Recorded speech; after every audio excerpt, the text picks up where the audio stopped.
Qartopu texnikasından dərslərimizdə necə istifadə edə bilərik? Gəlin bir yerdə baxaq.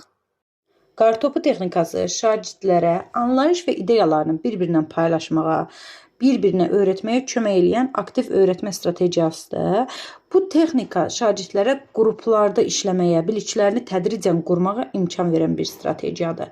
Şagirdlər bu fəaliyyəti fərdi olaraq başlayırlar, daha sonra böyük qrupda toplanana qədər hər dəfə sayıları 2 dəfə edərək artırılır. Tədricən daha böyük danışıq qrupları yaradılır. Yəni, şagirdlərin sayı artdıqca ideyalar da çoxalır. Bu üsul şagirdləri aktivləşdirir, bilik və fərqli çərçivədən baxmasına şərait yaradır. Bəs hansı ardıcıllıqla yerinə yetirilir? Mövzu şagirdlərə lazım olan məlumatlar təqdim olunur. Mövzu ilə bərabər, yəni şagirdlərə lazım olan məlumatlar təqdim olunduqdan sonra şagirdlərə verilən məlumatı nəzərdən keçirmək və sualların cavabını qeyd etmək üçün vaxt verilir. Fərdi şəkildə 10-15 dəqiqə. Şagirdlərə faktları, fikirləri və ya cavabları başqa bir şagirdlə bölüşmək və müzakirə etmək üçün daha 5 dəqiqə veririk.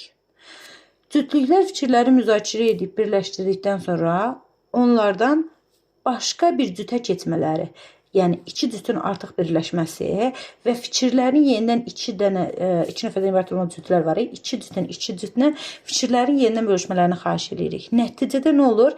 2 cüt birləşərək 4 nəfərdən ibarət, belə deyək ki, qrup yaranacaq. Bu 4 nəfər olandan sonra 8 şagirddən ibarət qrupun formalaşmasını aparan prosesi davam etdiririk. Daha 4 şagird də bu 4 şagirdlə birləşir. Müzakirə davam eləyir və sonda bütün siniflə də fikir ümumiləşdirilir və belə olan təqdirdə nə baş verir? Şagirdlərdə əməkdaşlıq etmək, ünsiyyət qurmaq, fikir bölüşdürmək, fikirləri ümumiləşdirmək kimi bacarıqlar formalaşır.